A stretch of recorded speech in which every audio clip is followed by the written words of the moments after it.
Сәлеметсіздер ме? Ассалаумағалейкум баршаңызға. Так, қазір бір кісі қосылсыншы. Бүгінгі эфир немного өзгешелеу болады.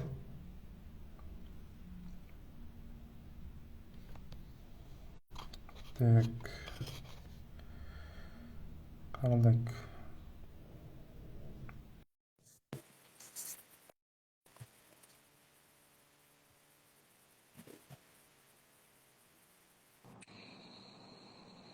Сәлеметсіз Ғалия ханым. Қалдарыңыз қалай? Жақсы, өзіңіз қалайсыз? Жақсы, шүкір, аман есен. Так, естіліп тұр ғой, жақсы? Естіліп тұр, сізге естіліп тұр ма? Иә, жақсы естіліп тұр. Мен енді бір-екі ауыз сөз айтайын. Прямой эфирдің мақсаты не үшін ашылғанын. Құрметті тыңдармандар, біздің эфиріміз, енді бүгін қазақша өткіземіз. Мынандай ой келді, в общем, әртүрлі консультация, әртүрлі адамдар келеді, әртүрлі сұрақтармен. Ол жерде жай өз жеке басын мәселені шешетін кісілер де болады, арасында кейде бизнесқа да байланысты сұрақтар сұрайтын әртүрлі адамдар болады. Бүгін енді мынандай бір ой бар. Бұдан былай алла жазса периодически дейік, анда-санда әртүрлі консультациядан өтетін, ақылдасатын әртүрлі проекттер болады. Қазақстанда неше түрлі кісілер бар. Сол кісілердің бірі Ғалия ханым деген кісі. Қош келдіңіз. Бұл кісінің өзінің бір балаларға сабақ беретін орталығы бар, ағылшын тілі сабақ береді.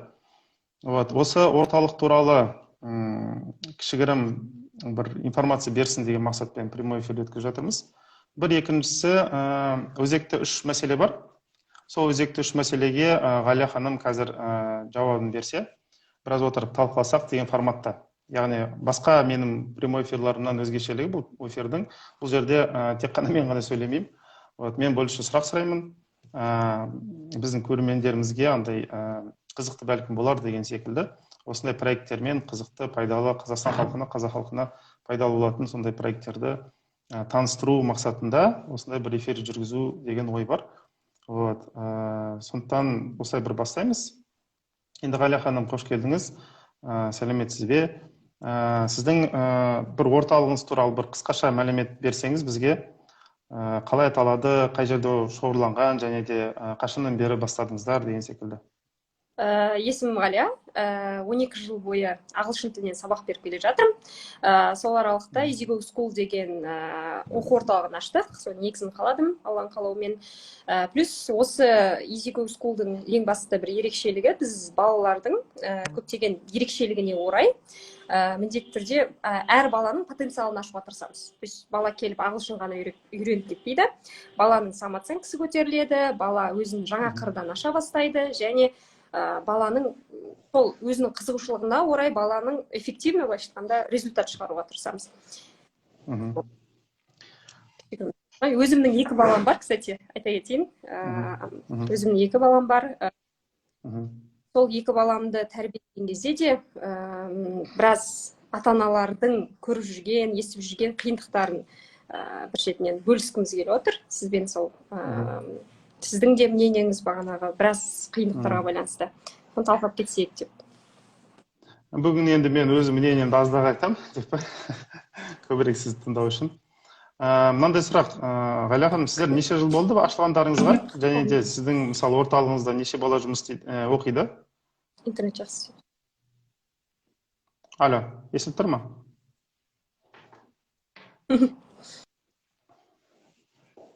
Алло.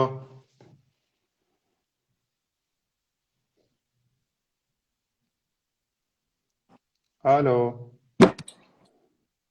Құрметті тыңдармандар, қазір жарнама деп па?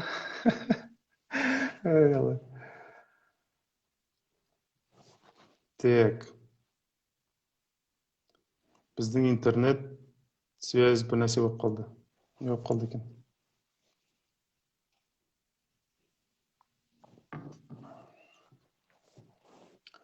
Сәл бір күтейін.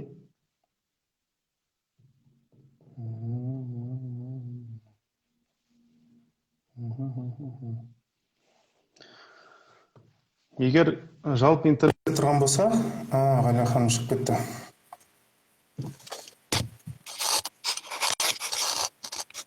Так.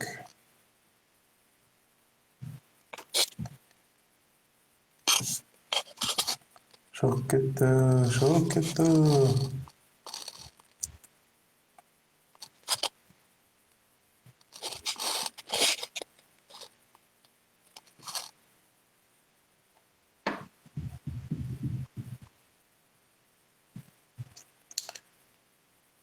Так.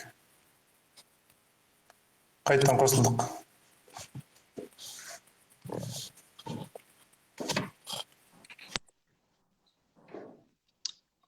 Қош келдіңіз.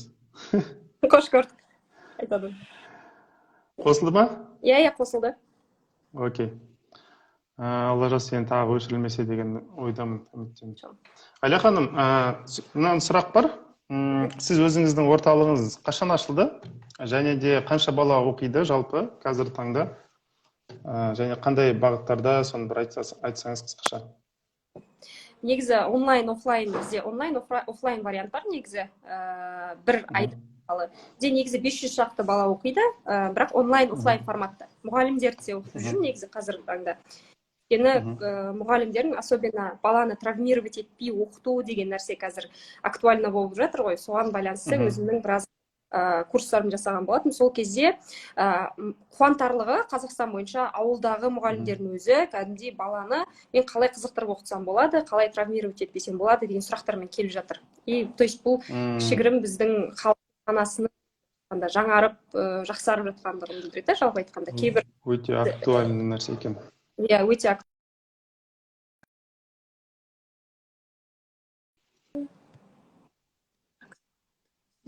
Түсінікті. Хорошо, жалпы. Ғалия ханым, онда мен сізден бүгін сұрайтын 3 өте маңызды сұрақ болады. Өз басым бұл сұрақтарға жауап беруге тырысып жатырмын тоже. Енді сіздердің баламен жұмыс істегендіктен более специальность бойынша андай практикаңызда көбірек болар. Енді мен все-таки үлкен кісілермен жұмыс істеймін ғой, көбіне ата-аналармен жұмыс істеймін. Сіз именно балалардың өздерімен непосредственно істейсіздер, да? Вот. Мынандай бір 3 өте маңызды мен үшін сұрақ. Бірінші маңызды мынандай нәрсе.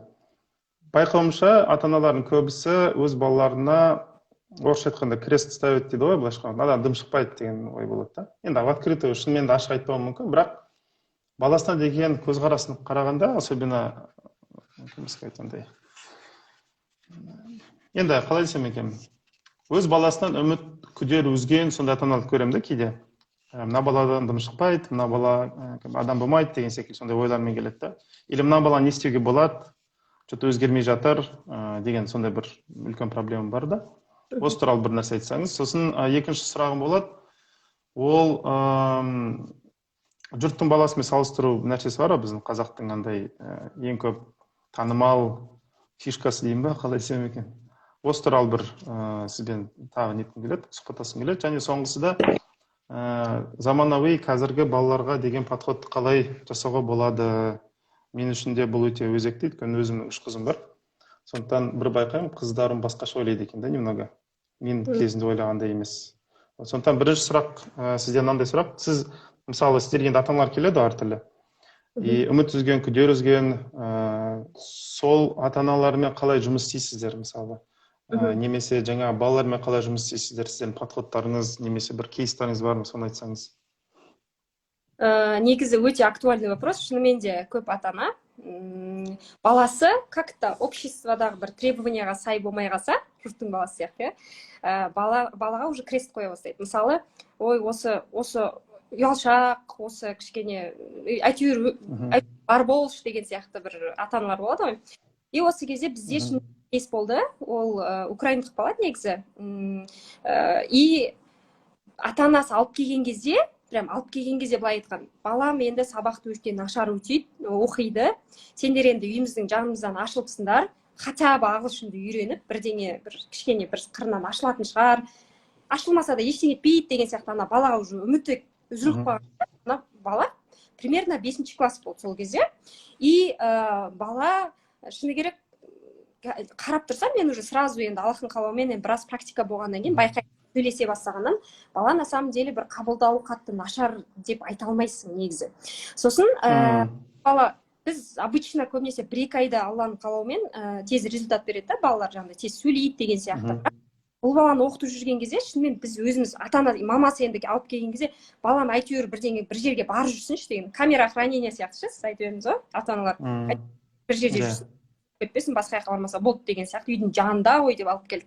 Но результат болмайды деп ойлады, точно, потому что оны күткен де жоқ, жай жүре берсін деген мақсатта. Сосын біз бірақ енді біз оған келісе алмадық та, келгеннен кейін енді Алланың қалауымен мүмкін сол баламен негізгі қарап тұрсақ, ол бала өте ақылды, ерекше ақылды даже на самом деле. Сөйтіп, ол баламен жұмыс істейміз, былай жұмыс істейміз, ол бала бүйтіп демотивированный болды. Әлия ханым, бір кешіріңіз, мынандай бір сұрақ. Ол баланың ақылды екенін қалай байқадыңыздар? Қандай не нәрсесі қарадыңыздар? Негізі ол баланың ақылды екенін біз сабақ оқытқан кезде біз әртүрлі ерекше андай ойын форматында, ойлануға байланысты заданиялар береміз. Сол кезде ол бала басқаша жауап береді. На самом деле, как бы, мамасы айтқанындай шынымен де ой болды дейтіндей бала емес, біз оны байқадып тұрмыз, оның басқа қыры мықты екен. Но қай қыры да білмей жүрдік өзімізде. Сосын мамасы да нетпейтін, ой, результат болмай жатыр деген сияқты, оған бәрі әйтеуір жүрсе болды, камера хранениеде, аман бір безопасный жерде жүрсе болды деп отыр да. Сосын біз алып ақырындап өзіме есе бастадық. Одан кейін мамасынан неге сіз солай ойлайсыз деп сұраған кезде, апайлардың бәрі сөйтіп айтады ғой деді. Сосын апайлар дедім, біздің үй жақтағы не ғой енді мектеп. Сосын ерінбей мұғалімнің номерін тауып алдым, класс жетекшінің номерін тауып алдым. Осындай бала, сол туралы пікіріңіз қалай сабақ оқитын еді дедім. Ой, ол деген аман болсын әйтеуір деген сияқты, мұғалімдер де сондай пікір айтты. Бүкіл сабақтан 3 дейді да. Бүкіл сабақ, потому что өзі компьютер ойнай береді, не істейді енді, сами виноваты деп ата-анасын нетіп жатыр, ата-анасын кінәлап жатыр. Мен мысалы ата-ана ретінде, өзім ана ретінде, менің балам туралы, скажем, ой, ол десе, мен жүрегім ауырады, мысалы ше, дәл сол сияқты ата-аналарда вроде бы бала деген, вроде бы не тупые деген сияқты болады ғой, ой болады ғой, но не так, может, неге қарамайды деген сияқты бір ой кетті да. Менде ол балаға бір мамасы сияқты кішкене бір жанашырлықпен ары бері зерттей бастадым. Негізі мен сразу не согласна деп былайша ішімнен не қылдым, окей дедім да. Сосын бір кезде ақырындап баламен ары бері сөйлесіп бастадық. Бізде команда болып жұмыс істейміз негізі. Сөйлесеміз, жеке так, саған не ұнайды дедім. Мамасы айтты, ой, компьютер ойнаса болды әйтеуір деген. Содан шығарамай ақ қойдым деген сияқты солай. Сосын мен айттым, сен жаңағы балаға компьютер ойнаған ұнай ма дедім да. Сосын я қатты ұнайды деді. Вообще саған жан жағыңдағы адамдар не айтады дедім да. Саған неге қызық емес сабақ? Сен осы ағылшынға болсын, басқа не только ағылшын мен естідім, саған басқа сабақтарда қызық емес екен. Сен неге қызықпайсың деп өзіне сұрақ. Ну, все же и так меня считают тупым деп айтты. Мне так и говорят деді. Бетіме айтады. Ашық-тынаш айтам екен. Ашық айтады. Ой, ол еще прям показывает, енді мектепте білесіз ғой, әртүрлі мұғалімдер бар. Кейбір мұғаліммен де баланың психологиясын учитывать етеді, но білесіздер көп массаға қарайтын болсақ, көп жағдайда баланың несін жетпейді, оның ойы, ол көңіліне тиіп қалады деген сияқты ойламайды да. Сөйтіп бетіне айтатын болған уже, мамасы да айта бастаған уже сен. Сосын бала уже сене бастаған сол ойға. Вот шынымен, ну я же и так тупой деп айтады да, прям осылай айтты. Жүрегім ауырып ана жерде. Сосын так саған не ұнайды дедім, да, маған компьютер ойнаған ұнайды деді. Только сол қызық маған, только мен сол әлемге кіріп кетсем, сол нәрселерді естімесем болды деген сияқты. Соларын айтып жатқан. Сосын енді как бы виртуальный мирға кіріп, вроде бы там герой болып жүрген, там ұнап тұр. То есть получается, ата-анасынан, мұғалімдерден, өзінің жаңа оқушыларынан бұл компьютерный әлемге қашып жүрген бала ғой? Иә. Получается так. Потом мен айттым, сен саған жаңағындай ойындар қатты ұнаған болса, сен разработчик игр деген профессия вообще бар екен білесің ба дедім. Қазір тем более это очень актуально. Қазір болашақ профессиялардың бірі, тем более Google-да, мысалы, басқа Средний Азиядан, басқа жақтан осындай специалисттарды іздейді қатты деп ше, білесің ба, грант береді. Соған байланысты сен оны қызығушылығыңды мамандыққа айналдырып жіберсең болады дедім да. Серьезно деп ана көзінде уже от жанды да. Сен, во-первых, не слушай сен өте ерекшесің, біздің тестімізден өттің дедім да. То есть біздің как бы біз бірнеше сабақта пробный урок сияқты. И сол кезде ол бала уже қуана бастады, өзіне сене бастады. Неужели в меня кто-то поверил деген сияқты. Сөйтіп ол қайта жұмыс істеді. Негізі 1-2 айлық жұмыстың ішінде ол бала Алланың қалауымен өз үй жұмысын орындай бастады. Басында үй жұмысын орындамайтын вообще. Просто ой деп әйтеуір мамасы істейміз деген сияқты. Для этого дедім, еще хочешь работать в Google или там Microsoft деген сияқты айтсам, ол айтып жатыр да, конечно, дейді, көзі жанды, все уже, жизненный, внутренний мотивация кетті, потому что бізде внешний мотивация қоюға болады, там, скажем, мынанша балл алсаң болады, бүйтсең болады, сөйтсең болады деп ше. Оған ол әсер етпеді. Мысалы, бізде бар да, внешний бар, бала мысалы жақсы оқыса, үй жұмысын өз бетінше орындасаң, не за то, что бәрі дұрыс болады, просто за то, что ты показал, постарался, соған мынандай тип долларлар болады ғой өтірікте. Сондай келеді, соған можно обменять. Сөйтіп оған қызығып, основная масса сонымен-ақ өз жұмысын орындайды. Сөйтіп, ол балада внутренний мотивация жетіспеді. И сол внутренний то есть жизненный какой-то бір путь бар. Оған просто нужно было объяснить, что вот оны кәдімгі практикаға айналдыруға болатын өзінің қызығушылығы. Содан кейін ол бала бірінші вообще қалмайтын болды. Бізде еще суббота воскресенье сабақ болатын күндер болады, сағат таңғы 8-9-да болатын. Сол кезде қай кезге қойсаң, любой кезде жүгіріп келеді да, уже кешікпейді, ешкім оны уже. Мамасы да айтады, келе бергісі келеді деген сияқты ше, уже өзгергенін айтып, андай риза болып ше. Өйткені действительно ол бала уже сөйлей бастады, потому что үлкен бір не жаңағыдай алды да. Бұл жалпы мынандай бір сұрақ, Әлихан, бұл неше жастағы бала? Сол кезде так бірінші келген кезде 5-ші класс болды. 5-ші класста болды. 5-ші класс болды. Получается, егер қазір 7 жастан баратын болса, бұл 12 жастағы бала, иә? Иә, примерно, да. Получается, 12 жасқа шейін бұмен ешкім айналыспай. Негізі андай нәрсе бар ғой енді, баланың тәрбиесі, несі, зейіні ерте ашылса жақсы деген, кейін ашылмаса ашылмай қалады деген нәрсе бар ғой. Получается, егер баланың действительно мотивация жасаса, онда и 12 жаста да ашуға болады ма? Иә, любой кезде. Сізде де бар. Понятно. Например, потенциалды үлкен жасында да ашып жататын адамдар бар да. Да, ол да бар. Түсінікті. Өте жақсы екен, керемет. Сосын тағы мынандай нәрсе. Енді получается, мен мынандай бір вывод жасап отырмын сіздің айтқан сөздеріңізден. Керек жоқ қабілет болмайды. Просто ол қабілетті қай жерде қалай қолдану керек, қалай дамыту керек деген мәселені білу керек. Дұрыс түсінді ма сізді? Иә, дәл солай. Өйткені балаға крест қоймаған дұрыс негізі бірден. Мысалы, араларыңыз ата-аналар болса, ой, осы ана кімнің, Айгүлдің баласы сияқты бүйтпейді, там Майраның баласы сияқты бүйтпейді, неге мынандай емес деген сияқты, ол керек емес, значит не то деген сияқты бір ой болмау керек та. Баланың қызығушылығына мән беру керек, байқау керек, оған не ұнайды негізі. Сосын түсінуге тырысу керек та. Баланың қызығушылығына орай оған направление беруге болады, айтқанда. Хорошо. А қазір баланың результаты қалай? Мысалы, қазір немен айналысып жүр бала? Ол бала кәдімгідей сөйлеп, спокойно уже сөйлейді, плюс ол бала уже біздің мектепке прям ағылшынша сөйлейді, иә? Иә, ағылшынша сөйлейді. Бізде негізі Аллахтың қалауымен біздің кейстер енді 1-2 класстан да сөйлеп сөйтіп кетеді да. Бұл бала енді 5-ші класста неғып сөйлемей жатыр деген сияқты де бір ізденушілік болды. Вот сондай моменттер. Жақсы екен. Машаллах, керемет. Хорошо. Онда жаңа сіз өзіңіз айттыңыз, енді Айгүлдің баласы дедіңіз ғой, мысалы, ол как раз біраз екінші сұраққа да жақын болып қалды. Жұрттың баласы деген мәселе бар ғой енді бізде. Мен өзімде де кездестіремін ондай нәрсені. Уже 20-30 жастағы кісілер келеді, мысалы, консультацияма. Кезінде жұрттың баласынан қалып қойғандықтан травмированный уже 30 жасқа сондай болып келеді кісілер бар. Енді мен уже травма бітті, уже өмірдің жартысы өткен адамдармен жұмыс істеймін де енді, мысалы. Все-таки 30 жас уже өмірдің жартысы десе де болады ғой бір жағынан. Иә. Хорошо, а вот сіздер мысалы сол бала кезінде мысалы жұрттың баласымен салыстырудан как раз травма болатын кезде қалай жұмыс істейсіздер, не істейсіздер и алдын ала қалай алу мәселелерін, енді методикаларыңыз қандай, может быть, тоже кейстер айтсаңыздар. Былай айтайын, мен жұрттың баласы деген негізі какой-то бір несущественный, бір придуманный бір прототип какой-то. Ол бала самый өзінің мнениесі жоқ, былайша айтқанда, барлық сабақтан жақсы оқиды, удобный дейді ғой. Барлығын жақсы Мм. оқиды, барлығының алдында, сабақтың бәрі керемет деген сияқты.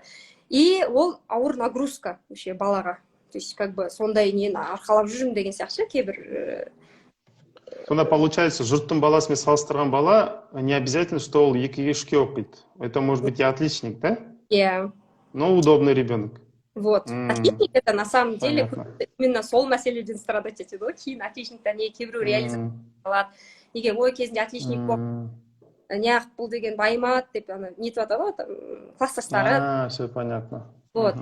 Именно из-за того, что ол придуманный рамкаға кіріп кеткен бала, да? Мысалы ондай болды бізде. Бір придуманный рамка бар, бала барлығын жақсы оқиды, еще концерттерде выступает, барлығын не жүреді деген сияқты, барлығының алдында, бүкіл класста болады ондай мектепте.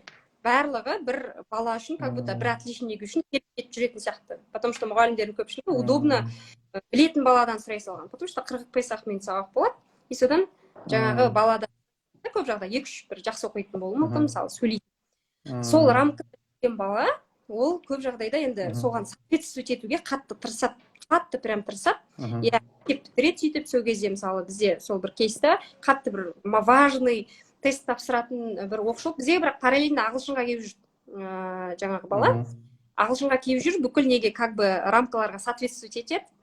Бәрін істейді, жинайды, нетеді, даже почти Неше жастағы бала? Сол кезде мен қазір енді несін айтпай қойым, жасын нақты. Жарайды, хорошо. Я не хочу определять, потому что Хорошо. бізде тыңдап отырғанда ол мүмкін, как бы бала дейді.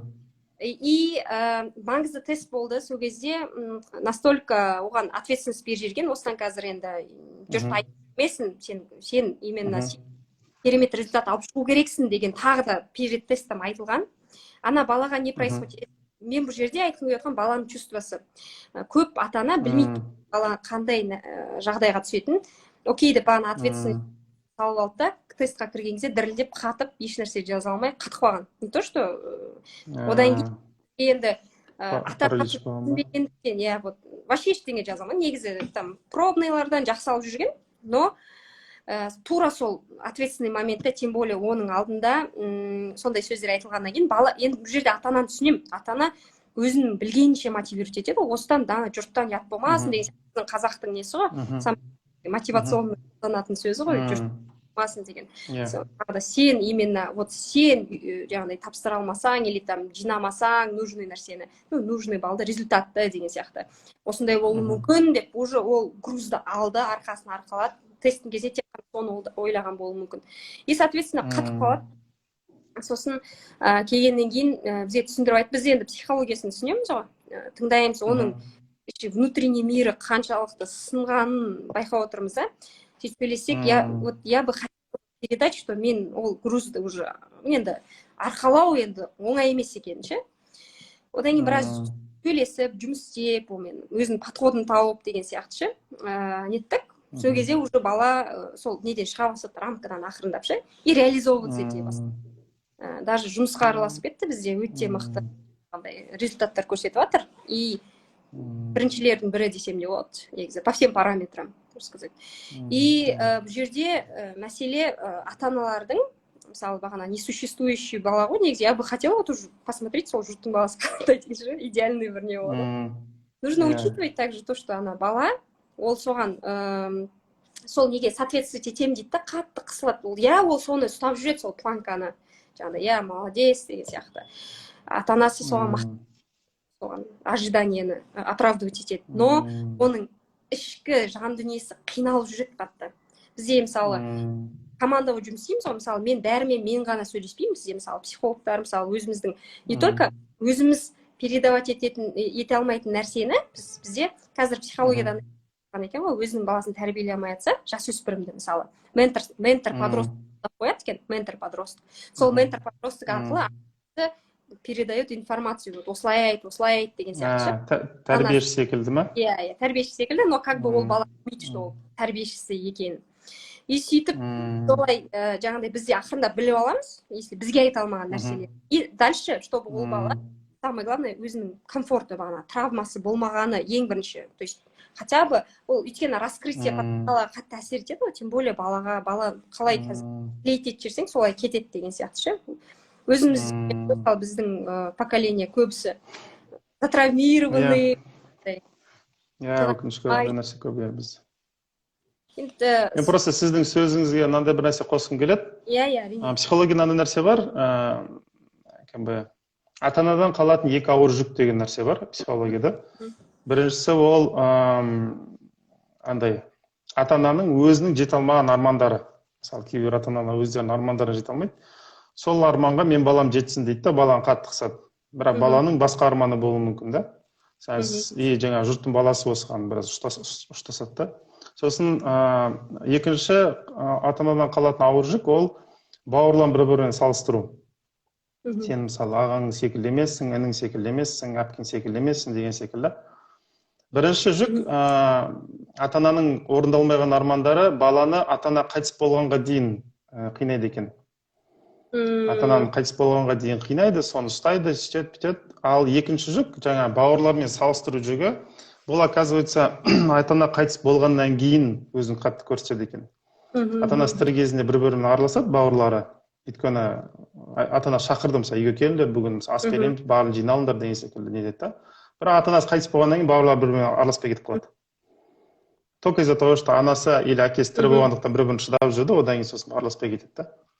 Вот осындай екі жүк бар екен да психологияда. Енді жаңа сіз айтқан нәрсеңіз өте ұштасады екен. И мен даже мысалы былай ойламаппын негізі, андай сіз айттыңыз енді.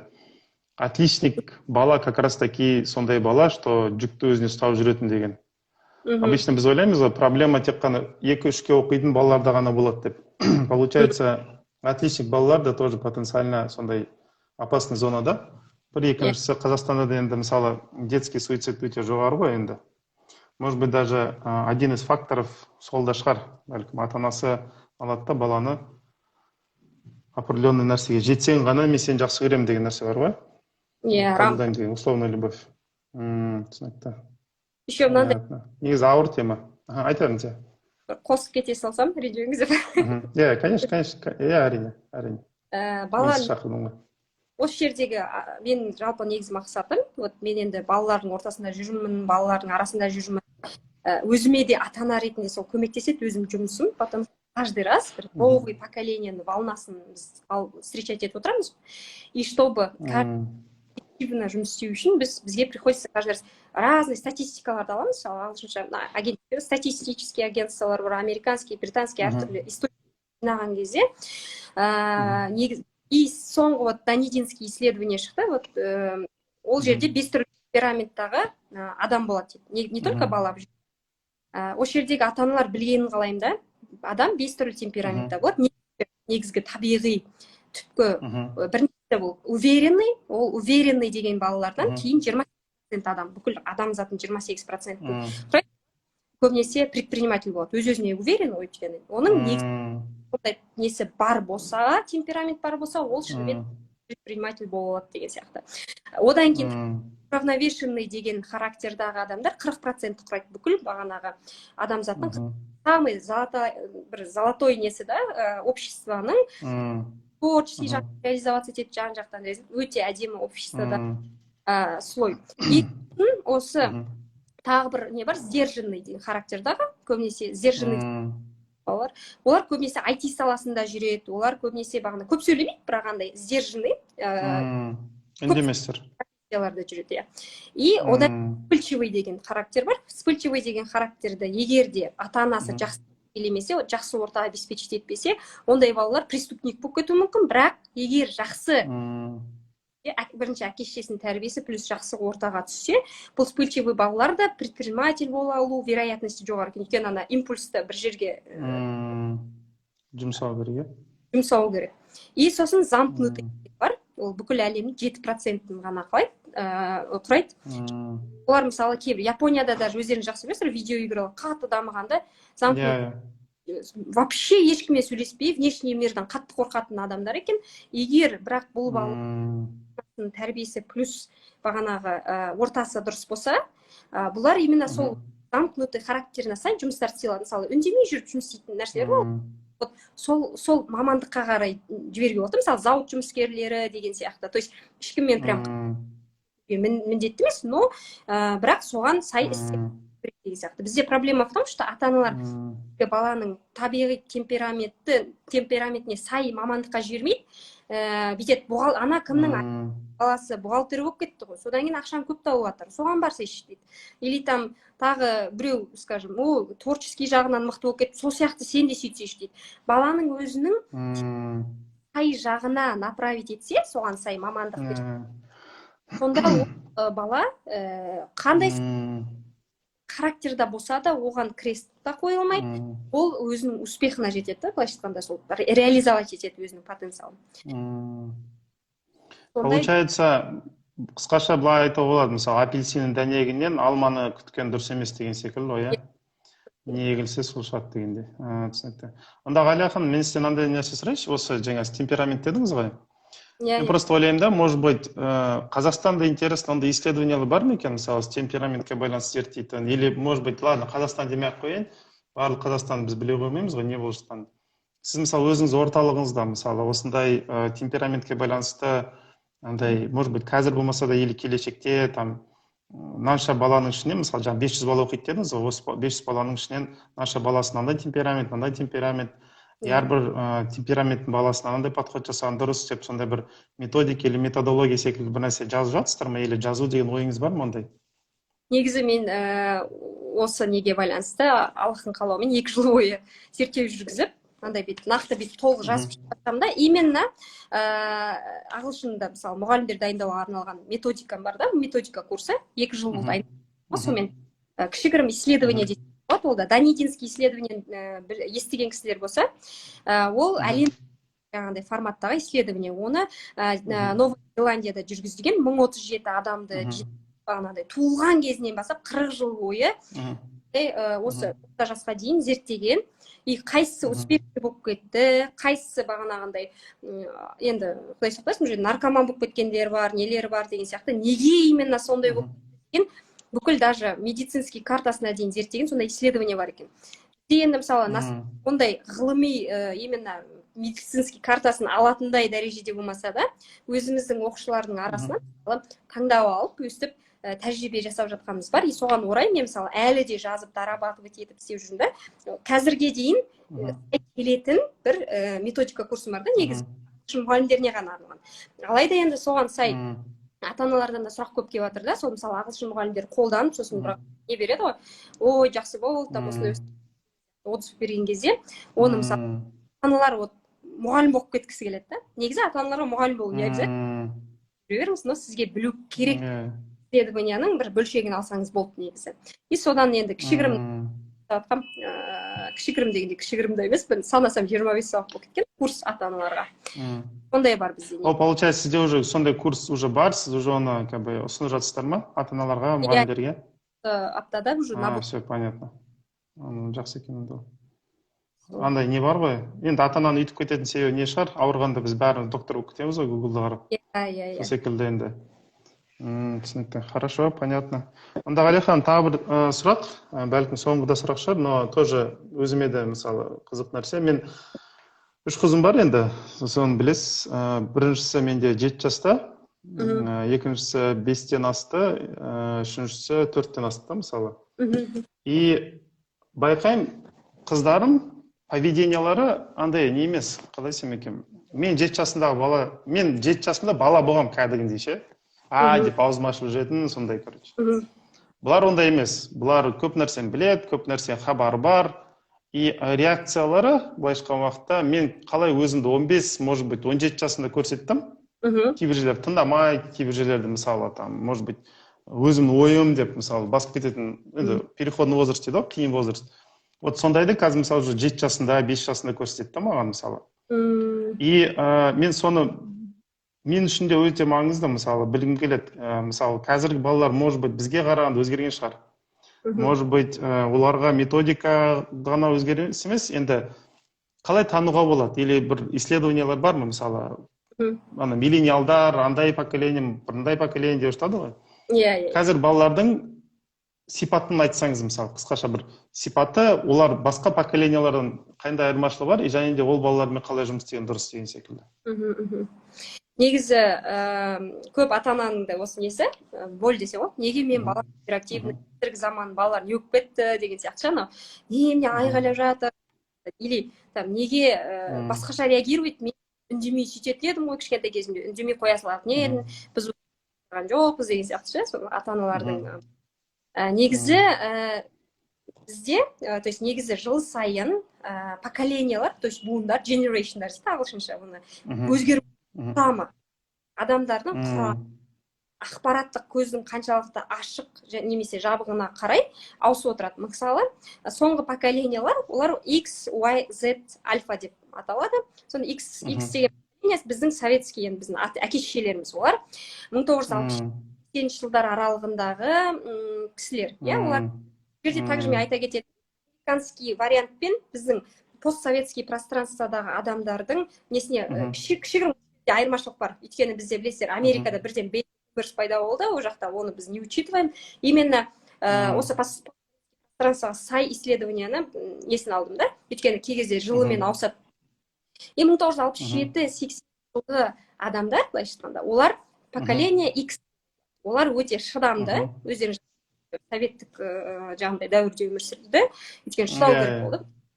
И сол нені диктовать етеді оларға правительство, солай ойланады. Мысалы, бұл жаман, анау жаман деген сияқты болса, тура солай ойлайды, өйткені соған қарай кітаптар жазылған, и тура солай мемлекет тура не ыңғайлы, сомен ойлайтын. Тем более дін пашаланды, одан кейін Y поколениесі келді, 80 жылдан кейінгілер. Мысалы, Y поколениесі глобалистер, то есть, мысалы, деген Цукербергтің өзі, мысалы, соцсеті шығарды, бүкіл әлемге, бүкіл бизнесті бірден қатты жаңағындай дамып. Сізде, мысалы, 84 жылғы сіз глобалистер неге жатасыз? Олар глобально мыслят. Рахмет за комплимент деп па? Глобально мыслят. Все нәрселерді широкий, кругозор, потому что интернет пайда бола бастады, спутниковое телевидение қаланың балаларында болды сол кезде, мысалы. Біздің кезіміз балалар отличие болатын еді ғой, қаланың баласы, баласы. Мышлениясында айырмашылық, потому что қаланың баласында спутник болды, спутниковое телевидение, интернет, ал ауылдың баласында интернетте ештеңе жоқ, былайша айтқанда. Не бар? Телевизордан, государственный каналдан не көрсетеді, соны ғана білет, дәл солай арқылы жаңағыдай мыслить етеді. Сосын кейінгі келген поколение, осы жерде бір ремарк, мысалы біздің кезінде шынымен де отличие болатын қаланың баласы, ауылдың баласы как будто там отсталый сияқты, потому что қаланың баласы спутник бар, олар білет американский бар, трендовый мультфильм, оларды көреді ғой, как бы енді соларға сөздерді ағылшынша үйреніп солай боласың. Одан кейін олар қазір, сосын Z поколениесі 2000-нан кейінгілер, оларда уже ауылдарға интернетте спутникта кіре бастады, соның себебінен 2000-нан 2010 аралығындағы балалар, олар уже зумерлер деп аталады, зумерлер. Осы кейбір исследованияларда біреу 2013-ге дейін деп айтады, біреулер енді там қандай бір, ана бір рояқтай келген деген сияқты ше, андай нелер кішкене өзгеріс бар. Бірақ зумерлар ол креативті жастар, олар как раз рынок труда өйткені универ бітіріп деген сияқты. И психокомфорттың адамдар. Потому что пространство ашыла бастады. Сосын қазір өздеріңіз глобализация саясатының арқасында Американың да барлық жастар бірдей бола бастады. Как будто бүкіл әлем one village, бір village, яғни бір ауыл сияқты. Қарасаңыздар, ауылдың баласы мен қаланың баласының арасында уже нете бастады, жоғала бастады. Потому что олар бар, спутникта бар, соответственно, барлығын білет, трендтерде көріп жүреді деген сияқты. И зумерлар өте ерекше не бар, ақыл жағынан тез, то есть информацияны, ақпаратты тезірек жұтады, чем бізге қарағанда. То есть тез тезировать етеді. Одан кейінгі 2010-дан кейінгілер, олар альфа балалар 2020-ға дейін деп белгілеп қойған, бірақ әлі де өздері до конца не білген, потому что әлі де зерттеп жатыр. Потому что поколение с айфоном, планшет деген сияқты, мысалы, зумерлердің кезінде де болды айфон. Бірақ ондай дәрежедегідей доступный болған жоқ. 2010-нан кейін балалардың бәрін да бар, бәрі бар, да, скажем. Соответственно, смартфонмен, даже бүйтіп айтады екен ғой, білесіз ба, қазіргі нелерді, тинейджер демейді, скринейджер деп айтады. Скрин это же не ғой? Иә, экран. Экранный балалар деген сияқты. И бірақ олар бір кереметі, из-за того, что қазір мынандай қорқыныш бар ғой, балам деген ана нені телефоннан шықпайды, мысалы, барлық не болсын көреді деген сияқты. То есть андай болады ғой, шынымен де ютубты не кез келген нәрсе ауыса береді, бала да оны тыкт ете береді. Аллах тағала адамға үлкен заботамен қарайды ғой. Сәйкесінше ондай кезде ақпараттық поток көп кезінде адамның миында мынандай функция пайда болады. Жақсы жаман деген тез айырып отырады екен. Жақсы жаман дегенде тез біліп алады. Сәйкесінше ол бала қазіргі балаларда мысалы анау нелер соңғы кинолар шығады, страшный нелерді көріп алса, олар ой уже нова бәрі анау мынау деген сияқты спокойно жасап береді. Негізі олай емес, бізге иммунитеті бар ма сонда, получается, информационный плюс ақыл өте, то есть необычно андай ақылды балалар да. Плюс олар осы балалар өсе келе, оказывается, из-за того, что олар денежный потолокты тесіп, тезірек более пайдалы болуға жаңағыдай нете бастайды екен. Көбірек пайдалы болғысы келеді обществоға. Деген нәрселер оларға құндылық. Мысалы, біздің миллениалдарға құндылық это эмоция болады. Мысалы, жаңа нәрселерді көріп келеді, жаңа ощущение деген сияқты. Зумерларға да біздікі сияқты емес, но олар больше комфорт, креативность деген сияқты. Ал мына соңғы поколенияда мынандай нәрсе да, из-за того, что олар тезірек көп нәрсені көріп, синтез жасап отыр ғой, қайсы жақсы жаман деген сияқты. Тиктоктың өзінде балалар уже сразу Украина деген сияқты уже біледі, да, что правильно, что не. И олар бір құндылықтың балалары болғалы тұр да, иншалла. И насчет вот этого сіз айттыңыз ғой, мысалы қазір бұрын біз 7 жасындағындай емес, қазіргі балалар тезірек дамып кетіп жатыр деп. Оказывается, сдвиг болды психологияда, мысалы бұрын бүйтетін 3 жаста сепарация, 12 жастан кейін жасөспірімдік кезең, 10 жастан максимум деген қазір не басталды. То есть қазір жасөспірімдік жақ 9-10 жасқа ығысқан екен. 9-10 жасқа, из-за того, что ашық. Плюс бізде 3 жаста балаларды кризис басталса, қазір 1,5 жастағы балаларда басталып жатыр екен да, негізі. Потому что тезірек дамиды, тезірек жаңағыдай асығыс па? И осымен біліп, соңғы неге қосып жатқан кезінде, сізден мен енді бәрібір енді западный источник все-таки ондай күмәнмен қарап кетесің ғой, кей кезде, олар енді неверующий деген сияқты ше. Сол кезде сіз еш қарасыз ғой, бағанағы менде подтверждение керек болды да, религиозный какой-то. Содан барып, мен оны курсыма қосам деп бүйтіп нетіп жүрдім ше. Бір күмәнмен қарап. Сол кезде сіз помните, айтып едіңіз ғой, сверхлюди келеді деген сияқты ше, Аллахтың қалауымен. Иә, бар. Сол нәрсе. Соны бір айтып кетесіз ба, түсініктірек болу үшін бір шетінен бар. Ол сверхлюди дегенде, ол не нәрсеге негізделген? Пайғамбар саллаллаху алейхи ва саллям бір хадисі бар. Сол жерде сәлем болсын бауырларым деген бір сөз бар. Сол кезде сахабалар айтқан алейкум салам деген да. И пайғамбар саллаллаху алейхи ва саллям жауап береді. Жоқ, сендерге айтпадым, бауырларым айттым дейді да. Біз сіздің бауырларыңыз емеспіз ба десе, жоқ, сендер мен асхабымсыңдар дейді. То есть менімен бірге жолда бірге жүретін достарым десе де болады. А менің бауырларым, олар ақ заманға жақын уақытта келетін кісілер болады дейді.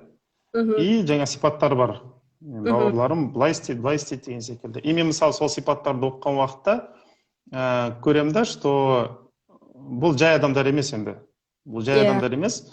И бұлар енді бауырларым деп айтса, значит, бұлар, как бы сказать, мысалы, пайғамбар саллаллаху алейхи ва саллям десе, ол полностью адамзат тарихын төңкеріп тастады ғой. Вообще полностью төңкеріп тастады. Вообще басқа абсолютно другой бір цивилизационный нені алып келді да, мысалы, платформа алып келді да. Ондай нәрсе болмаған, вообще, исламға дейін болмаған. Мысалы, простой нәрсе, не то, что простой емес, как сказать, бір дәлелдердің бірі, мысалы, андай, Фатиха сүресі, мысалы, бұған дейін ешбір дінде болмаған нәрсе, да, мысалы. Фатиха сүресінен шығатын ілім, ол вообще бөлек бір ілім да, оны білетіндер біледі енді әрине. Енді мен қараймын да, мысалы, если пайғамбар саллаллаху алейхи ва саллямның бауыры болатын болса, и ғалымдардың да тоже, мысалы, еңбектерін оқыған уақытта, олар напрямую айтпаса да, но общий между строк болатын бір мағына дейді ғой, бір особый бір тип адамдар шығады, и ол адамдар бұған дейін істелмеген нәрсе істеп кетеді. Если можно сказать, былай титаны дейді ғой, или гиганты дейін ба, сонда бір сверхлюди пайда болады. бұл діни нәрселерді оқығандай. Жалпы тағы бір источник дегенде, мен өзім геополитиканы, аналитик болғаннан кейін геополитический нәрселерді тоже анализ жасаймын. Қазіргі таңда енді азайттым ол нәрсені, өйткені қазір больше психологияға ығыстым. А так, кезінде геополитиканы көп оқып, көп зерттейтін, тарихи нәрселерді көп зерттейтін, и сол кезде мынандай бір нәрсені байқадым. Жалпы, оказывается, светское обществода, особенно западное обществода, мынандай наным сенім бар екен, что 2000 жылдан былай қарай, 2000 жылдан кейін, бұл еще кезінде 70-80, может быть, 90 жылдар жазылып кеткен еңбектер. 2000 жылдардан кейін басқа адамдар туады деген. Басқа адамдар туады, и ол адамдарға кім бірінші ақиқатты түсіндіріп үлгерсе, кім бірінші мынау дұрыс, мынау бұрыс деп түсіндіріп үлгерсе, сол нәрсе алып кетеді олар деген. И поэтому андай на Западе хедхантинг деген понятие шыққан тоже. Бұлар талантливый баланы көрді, сразу нетуге тырысады. Грант та береді, барлығын береді. В общем, басына аяғына шейін полностью, короче, аяғын жерге тигізбей деген секілді сондай концепт бар да оларда. Бізде ондайға қарамайды ғой, біз енді қалай десем, біз сыртқа барып танымал боламыз да. А олар да олай емес. Олар сразу если көрсе бір супер нені обязательно өздері звондайды. Даже мен өзім мысалы тоже магистратура тапсырған уақытта, документтерді нені тапсырған уақытта, жари, жұмат деген емтихандар бар. Соны как только жақсы тапсырасыз, определенный планкадан асса, бал, өздері звондайды. Өздері звондайды, өздері айтады, мынандай университетке келесің бе деп. Хотя мен вообще ол жерге подача заявка жасаған жоқпын, еш нәрсе істеген жоқпын. Только из-за того, что у меня баллы хорошие, өздері звондайды, өздері уже приглашение, там не жасайды да. Вот, у них вот это все уже настроено, виза да береді, барлығын береді, в общем, барлығын береді. Что надо там деген сияқты. Вот, поэтому осы екі источникті салыстырып сондай нәрсеге келдім да. Енді бұл мен өзім тұнжырдым емес, просто ғалымдардың нелерін оқығаннан кейін түсінгенім, что сондай бір сверх адамдар келіп. Вот, и ол сверх адамдардың қандай болуына байланысты адамзаттың тарихы тағы бір рет бір төңкерілетін несі бар, видимо. Вот. И мынандай, мысалы, Луи Виттон деген сияқты, Гуччи деген сияқты, үлкен multinational дейді, ана международный компаниялар, олар, оказывается, осы поколение қандай шығып отыр, соған қарай киімді де, басқа қажеттіліктерді, мысалы, товарларды соған қарай жасайды. И оларда қандай мышление. Оказывается, соңғы шығып жатқан байқасаңыздар, свет модны, мысалы, пустыняның сияқтындай қоңыр светтер болады, солардың бәрі модна, мысалы, орамал модна, не знает, біледі екен, да, что вот ислам дінінің возрождениесі отыр. Даже көп еврей халықтың өзі, еврейский, мысалы, модниктар бар ғой, жаңағыдай, дизайнерлар, солар көп. Сіздің бір интервьюында да айтқанын көріп қалғам, и тоже подтверждение. Ертең сіздің қызыңыз орамал тағып жүрсе, сіз не удивляйтесь дейді, потому что идет осознанная молодежь, в основном идет жаңағыдай возрождение ислам дінінің өркендеуі келе жатыр. Соған сай жастар оверсайз, қазір жастар, мысалы, зумерлердің өзі, кейінгілер үлкен жаңағыдай оверсайз киімдер киеді. И жасыл свет, именно исламский түстер актуальны. Себебінен соған қарай киімдерді тігеді, плюс еще соған қарай предпочтенияларын учитывать етіп, оларға не ұнайды? Так, олар осознанный. Осы альфады, осы 2000-нан кейінгі, сосын баған әсіресе вот альфа, одан кейін greatest generation келе жатыр деп пайымдап жатыр да ғалымдар. Greatest деген самое лучшее деген сияқты, бұл жерде. Осындай поколение, сәйкесінше оларға не ұнауы мүмкін деген. Олар, оказывается, біріншіден система, ескірген системаларды бұзатын жастар. Мысалы, бұрынғы қатып қалған бермей тұрған, медицина жүйесі әрең тұр қазір. Барлық жүйелер қазір, тем более бізде постсоветский пространстводағы елдерде битіп тұр да, әрең тұр да, негізі беру керек стадиясында тұр. И соны зерттейтін, возможно, зумеры деп жатыр, возможно, альфа жастар деп жатыр да. То есть, и олардың түсініктерінде осознанный болады деп есептейді. Именно сол үшін да бұл балаларға басыңды қатырып түсіндірудің қажеті жоқ, оларға былай деп түсіндіріп берсе, уже барлығын тез түсініп алады. Өте қатты адам туралы ойлайды, адамның жан дүниесіне кіріп тұрады. Мысалы, бізде ондай кейс болды да, бір бала мектепте жүрген кезде бізде бір жылап қалды да, почему-то сабақ бітті, жылап қалды. Қарай басады, не болды екен деген сияқты, ол баламен жеке сөйлесті. Не болып қалды десе, мектепте, мысалы, мен енді ағылшынға енді қатыса бастадым ғой, 1-2 апта болды дейді да, өзі 4 класс бала. иә дедім. Сосын бірақ маған апай дейді, мектепте ағылшынды дұрыс өзі түсіндірген жоқ дейді. Все равно маған берді дейді. Ол тесттегі сұрақтарды біз өтпегенбіз вообще дейді. А мен қазір ағылшыншаға қосымшаға қатыса бастадым дейді. И соответственно мен оны орындай алмаймын ғой дейді. Орындай алмай қалдым. Сосын алды да маған елдің көзінше бәрінің тупойсың деп айтты дейді. Прям опять, вот я не понимаю, мен унижение. Я унижать етті дейді. Мен соны есіме түсіп кетіп, қазір жылап отырмын дейді. То есть случай болып қалды, ол да кішігірім бір ойнаған кезде ұтылып қалған ғой. Как будто бұл ұтылғаны сол нәрсеге подтверждение сияқты болып қалған. Сөйтіп, так не айтып жатырмын, неге олай айтады жаңағыдай. Сен мамаң айттың ба дедім да? Жоқ, қазір ойлаймын, мен мамам айтсам дейді да. Біріншіден, оған айғай шу болып, екі үлкен ұрсысу мүмкін дейді.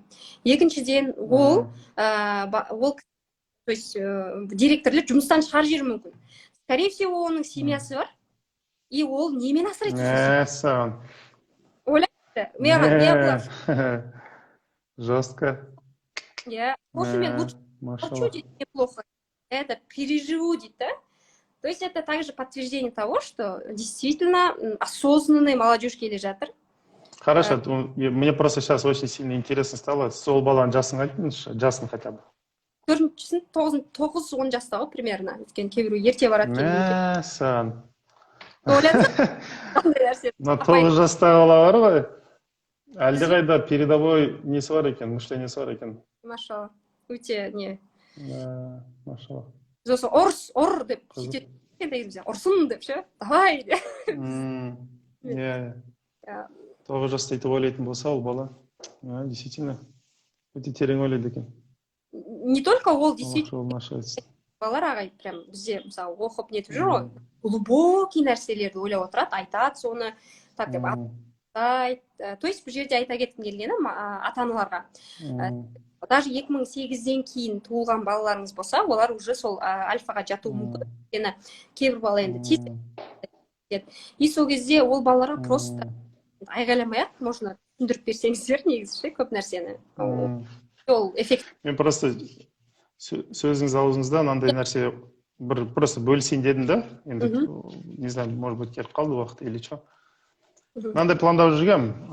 Өткен жол дегенде осыдан 1,5-2 ай бұрын мен айтқам, заявление жасам, что тыңдармандарыма, что проекттерім бар деп, 10 шақты проект деген секілді. Соның бір проект, алла жазса, қазір неге дайындалып жатырмын. Скоро енді мына семинарлар бар.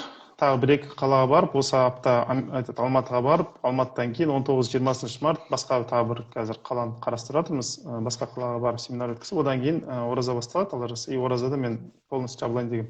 Но ораза кезінде осы проектті жүзеге асырайын дегем. Психологиялық, мысалы, мен консультациялар өткізем ғой әртүрлі. Сол консультацияларды өзім қалай өткізем. И сол туралы егер, мысалы, психолог мамандар көп қой, енді консультация келетін. Соларға үйретем ба деген сонда ойым бар. Жалпы, бұл недавно неткен нәрсе. Отбор жасап, может быть, 10 шақты адамды, максимум 15 шақты адамды алып, и солармен кейс бай кейс. То есть, допустим, менің практикамда ең көп кездесетін кейстер. Ата-анамен байланысты, баламен байланысты деген жұмыспен деген секілді. Сол кейстерді үйретем, көрсетем, түсіндірем, бөлісеміз, талқылаймыз деген сондай бір форматта бір проект алла жазса скоро дүниеге келейін деп отыр деп па. И мен қазір сіз айтқаннан кейін ойланып қалдым да, мысалы, мен енді критериялар өте жоғары қоятын, мысалы, ондай адам ақыл тоқтатқан, андай болу керек, мындай болу керек деп. Қазір енді айтып отырсыз, мысалы, 9-10 жастағы баланың өзі теңірек ойлайды десеңіз, быть может, даже мынандай да болуы мүмкін, может быть, стоит 10-15 жастағы балалар тоже попробовать осындай нелерге, проекттерге. Хотя бы посмотреть на них как бы экспериментально. 15 жастағы бала қазіргі современный психологияны на уровне хорошего эксперта түсіне алар ма екен? И өмірінде қолданалар ма екен?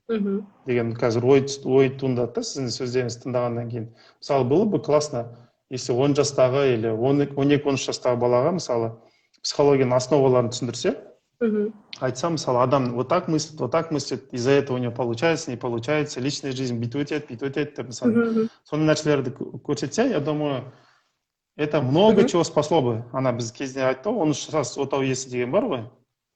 Я думаю, 13 жас психология иесі деп сондай бір нәрсе шығаруға болатын шығар деп ойлаймын да, на будущее.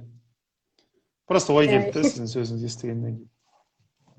Интересно. Негізі Болат аға, Хорошо. өйткені сіздің лекцияларыңызды мысалы үлкен кісілерге айтсаң, кішкене тыңдатсаң, немесе кішкене түсінбей атады деген сияқты, өйткені ал мектепте мысалы балалар сұрайды ғой, қандай психолог тыңдаса болады деген сияқты ше. Мысалы сізді олар понимает, кәдімгідей түсінеді, потом еще айтып тұрады, мә былай екен, ой апай деп обсуждать етіп, түсініп, оны еще қолданады бір-бірімен. Очень интересно. Вот, ол действительно сіздің ойыңыз өте не да? Өте. Тогда я буду, наверное, семинары проводить для школьников. Просто я сейчас думаю, синтезирую новую идею.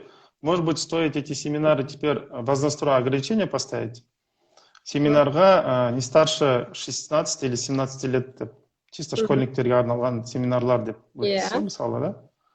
И азы психологии, если искать, вот, как бывает, ну, на их понятном языке, скажем так, кейстармен, как это я видел, как у меня было деген секілді, или как в мире происходит. Сіз мені жаңа жобаға итермеледіңіз деп, рахмет. Машаллах, да, интересно. Ата-аналарға не бар, тоже бағанағы, мысалы мен мұғалімдік курс мұғалімдерге арналған да, и ол жерде көп бағана информациялар синтезделіп, кәдімгідей қолданыстағы ең соңғы источниктардан алынған, мысалы курс бар да, ол мұғалімдер. Бірақ байқаймын, когда вот біз Аллаға шүкір 200-ден аса мұғалім оқыды менде, Қазақстан бойынша, там мен баламен қалай жұмыс істеу керек деген сияқты, ол ағылшын мұғалімдер бірақ. И сол кезде солардың кейстеріне қарап, солардың результаттарына қарап, Алланың қалауымен мен кетті деген сияқты бір неге келіп жатты. Мен айтамын, жоқ, қажет жоқ, но сіздің өзің өйткені не үшін мұғалім болғыңыз келеді десе, мен баламды осылай түсінгім келеді деген сияқты. То есть баламды түсінгім келеді, потому что бағана подросток баламен бар, ата-аналары бар, өзінің кішкентай мысалы кішкентай балалар түсінбейді, олармен қалай түсіндірерін білмейді деген сияқты ата-аналар өте көп та, тем более мынандай қазір жағдай өте көп та, білесіздер, мектепте мысалы онлайн сабақ оқылады, сол кезде мамасы баласының қасында отырып сабақ оқытпаса, ол оқымайды деген сияқты. Біздің кезімізде болмаған, потому что действительно біз өзіміз оқимыз, өзіміз тапсыратынбыз, бірақ балаларда ата-аналар прям нерв болып жатыр. Қарайды да, басынан бір қояды деген, немене өзің оқымайсың деген сияқты. Осындай, то есть үй жұмысын орындықтар болады. Ата-аналарда былайша айтқанда, неге балам там гиперактивный деген осы сұрақтар толық мысалға сыйғыза алмаймыз ғой. Плюс өзім миссиям бар да, Аллаға шүкір енді. Біраз нелеріңізді тыңдап жүргеннен кейін пайдалы болсын деп ата-аналарға онда өздеріне ғана арналған мини, енді мини емес негізі ол үлкен курста, бірақ сол ата-аналарға ғана ақпаратты жинақтадым бір неге курсқа, потому что ата-аналардан көп келді, сұрақтар келді. Негізі набор жүріп жатыр қазір Алланың қалауымен. Онда біз былай істесек, мен осы эфирдің аяғында ана қазір біткеннен кейін описание болады, сол жерге сіздің нелеріңізді қойсақ, контакттарыңызды или там центріңіздің несін қойсақ, если адамдар шынымен де көрермендері қызық болса, я думаю, көріп сізбен бір хабарласса, мысалы. Шынымен де өте керек нәрсе. И мен ойлаймын, просто тоже 30 жастағы адамдар келеді, мысалы, до сих пор потерянный болады да, енді өмірінің жарысы өтіп кетті, әлі білмейді да, не істеу керек екен, ше. Өте жалко да, енді шынымен аянышты ол. Енді, конечно, жағдай болды, анау болды, мынау болды. Но мен ойлаймын, адам, если бы 15 жаста дұрыс бағыт берілсе, бәлкім 30 жаста бұндай халге түспес еді. Өйткені өмірді өтіп кетті, ең күшті уақыттар өтіп кетті деген сияқты. Ойлаймын, қазіргі таңда қазақ халқына керек нәрселердің бірі, ол қалай ата-ана болу керек деген сұраққа жауап та, мысалы, өйткені көбі шынымен де ата-ана, енді баланы туады да физиологически. Бірақ туу бөлек, оны асырау, тәрбиелеу мүлдем бөлек нәрсе да, мысалы. И ол туралы шынымен де сондай ақпарат болса, жаңа курстарыңыз, я думаю, өте пайдалы болады деп ойлаймын, иншаллах. Сол ағай. Хорошо. сол мысалы компаниялар сияқты эффективно болу үшін деген сияқты, мысалы результат всегда ұстап тұру үшін не только результат, енді Аллахтан ғой результат, бірақ дегенмен ол жерде набор әрекеттердің инструменттердің бір жинағы бар. Соны десең, яғни қолдансаң, Алланың қалауымен баланы да түсінуге болады. Мысалы бізде де өзімнің 2 балам бар, өзімде ата ана ретінде біраз нелерді іздеген болатын. Общий психологияға түсіп кетесің, и сол жерде именно на практике кәдімгідей қалай болады екен деген сияқты біраз зерттеулер жүргіздім да. И тем более каждый раз буындар ауысып келіп жатыр, каждый раз нужно, енді тем более қазір ускоренный век қой, осы кезде тез өзгеріп жатыр. Бұрын байқасаңыз 20 жыл сайын поколение ауысқан болса, қазір 10 жыл сайын ауысып жатыр.